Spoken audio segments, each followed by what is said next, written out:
تفسیر ناظرین آیت نمبر جو ہے وہ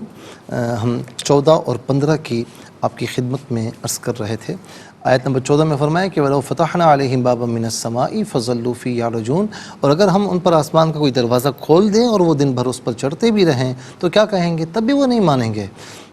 وہ یہی کہیں گے کہ بات صرف یہی کہ ہماری نظر بندی کر دی گئی، بلکہ ہم لوگوں پر جادو کر دیا گیا ہے۔ اور ناظرین یہ جواب ہے اس کا کہ جو انہوں نے کہا تھا آیت نمبر 7 میں کہ لَوْ مَا تَأْتِينَا بِالْمَلَائِكَةِ إِن كُنْتَ مِنَ الصَّادِقِينَ،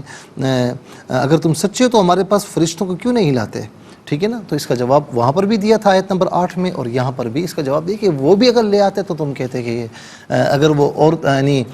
کس کی شکل میں آتے،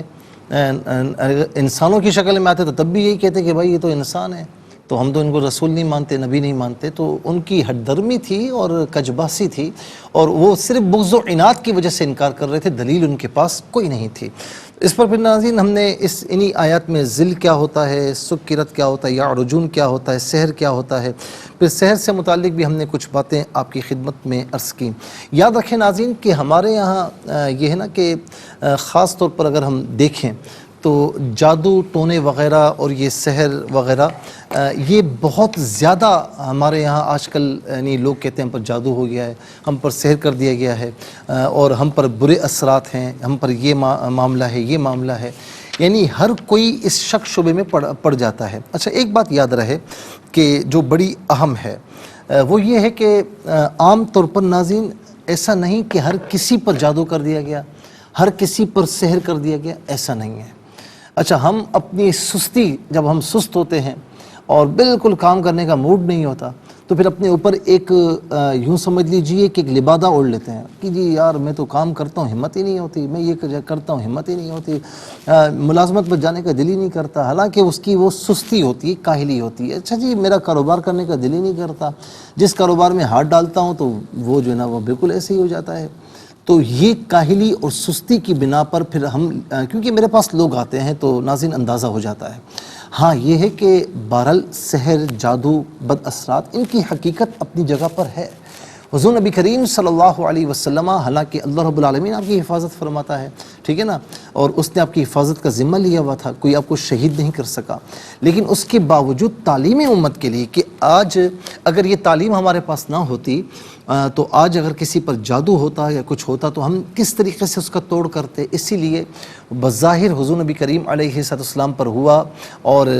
لبید آسم کی بیٹیوں نے جو یہودی تھا اس کی بیٹیوں نے یہ کام کیا تھا، تو پھر سورہ فلق اور سورہ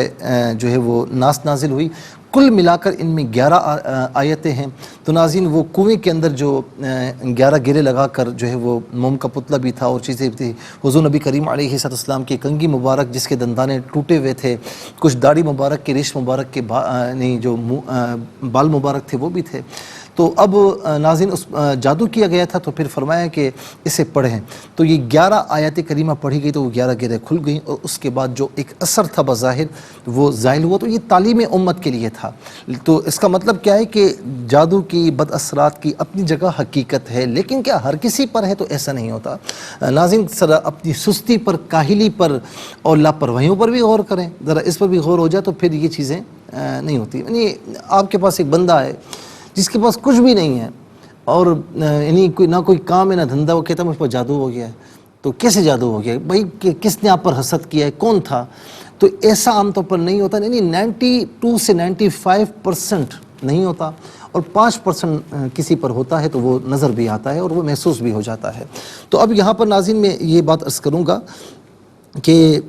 جادو سیکھ کر اور اس پر عمل اعتقاد کر کے اس کو مباح جان کر کافر نہ بن۔ اچھا اب اس میں یہ بھی ہے کہ یہ آزمائش کے لیے نازل ہوا تھا، جس طریقے سے سورہ بقرہ کی اگر آیت نمبر آپ 102 اٹھا کر دیکھیں، جس میں وَاتَّبَعُوا مَا تَتْلُو الشَّيَاطِينُ عَلَىٰ مُلْكِ سُلَيْمَانَ، اس پر دیکھیں اور اس کا مطالعہ کریں تو آپ کو بات سمجھ میں آ جائے گی۔ اچھا یہ آزمائش کے لیے نازل ہوا، جو اس کو سیکھ کر اس پر عمل کرے اور اس میں جادو میں منافی ایمان کلمات اور افعال ہوں تو ادارہ اسلام سے خارج ہو جائے گا، اور جو اس سے بچے نہ سیکھے یا سیکھے اس پر عمل نہ کرے اور اس میں کوئی کلمہ کفر بھی نہ ہو تو ناظرین وہ ایمان والا رہے گا۔ اور یہی امام ابو منصور ماتوریدی علیہ رحمہ کا قول ہے۔ جو سحر کفر ہے اس کا عامل اگر مرد ہے تو ناظرین اگر وہ کرتا ہے اور دنیا والوں کو تکلیف میں مبتلا کرتا ہے، لوگ جادو بھی کرواتے ہیں نا، پیسے دی جادو کروا دیا، تو فرمایا کہ وہ ایک تو یہ کہ دائرہ اسلام سے بھی خارج ہے کہ اس میں کلمات کفریہ بھی ہیں، اور اگر وہ مرد ہے تو اس سے پھر سلطان اسلام کو حکم ہے کہ اسے پھر قتل کر دے، کیونکہ یہ اتنا کبھی جرم ہے۔ لیکن ایسا نہیں کہ کچھ خدا نہ خاصا لوگ شروع ہو جائیں، یہ سلطان اسلام کا کام ہے، جو حاکم وقت ہے اس کا کام ہے۔ جو سحر کفر نہیں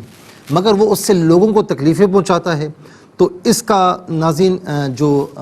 عامل ہے وہ قطاع طریق کے حکم میں ہے، یعنی ڈاکو کے حکم میں ہے کہ وہ کسی کی مال کسی جان و مال کا تحفظ اس سے نہیں ہے، تو پھر اس میں ناظرین حکم یہ ہے کہ قرآن کریم میں 6 پارے میں یہ ہے کہ اس میں یہ بھی ہے کہ یا تو اس یعنی اب وہ سلطان اسلام پر موقوف ہے کہ وہ اسے قید کرتا ہے یا اسے جو ہے وہ کوئی سزا دیتا ہے یا جلا وطن کرتا ہے یا سولی پر چڑھاتا ہے، تو یہ اب حاکم اسلام پر موقوف ہے کہ اس کا جرم کس قدر ہے تو اس قدر اسے پھر وہ سزا دے گا۔ اسی طریقے سے مرد ہو یا عورت ناظرین ان کے لیے پھر یہ سزا ہے۔ اور یہ بات بھی ہے کہ کوئی جادوگر تھا، لوگوں کو اذیت پہنچاتا تھا، لیکن اگر اس نے توبہ کر لی تو بہرحال اس کی توبہ قابل قبول ہے، اور پھر ظاہر ہے کہ توبہ جب قابل قبول ہے تو پھر اسے پرانے یادیں نہیں دلوائی جائے گی، آپ نے یہ بھی کیا تھا، آپ نے یہ بھی کیا تھا، اب اس سے گریز کیا جائے، توبہ کر لی، جب اللہ رب العالمین کی بارگاہ میں توبہ کر لی، اس نے معاف کر دی، ہمارا حسن ظن ہے، تو پھر اس کے بعد کچھ نہیں ہے۔ لیکن اگر وہ مصر ہے تو اس کے احکامات میں نے آپ کی خدمت میں عرض کر دی ہے۔ اللہ تبارک و تعالیٰ جادو ٹونے سے ہم سب کو محفوظ و مامون فرمائے۔ ناظرین اس کے بعد جو ہے وہ یہ آیت کریمہ جو کہ ہم نے یہاں پر آپ کی خدمت میں تلاوت کی تھی، لَقَالُوا إِنَّمَا سُكِّبَتْ أَبْصَارُنَا بَلْ نَحْنُ قَوْمٌ مَسْحُورُونَ، تب بھی وہ کہیں گے کہ بات صرف یہی کہ ہماری نظر بندی کر دی گئی ہے، بلکہ ہم لوگوں پر جادو کر دیا گیا ہے۔ کفار مکہ کے مطالبے پر فرشتوں کو نازل نہ کرنے کی وجہ کیا تھی؟ ان آیتوں کا خلاصہ یہ ہے، جب کفار مکہ نے فرشتوں کے نزول کا مطالبہ کیا جو اس بات کی تصدیق کریں کہ حضور نبی کریم علیہ السلام اللہ کی طرف سے نبی بنا کر بھیجے گئے، تو اللہ رب العالمین نے فرمایا کہ اگر بالفرض یہ مطالبہ پورا بھی کر دیا جائے تو وہ کہیں گے جادو ہے، اور ہر چند کہ ہم بظاہر فرشتوں کو دیکھ رہے ہیں لیکن ہم حقیقت میں ان کو نہیں دیکھ رہے۔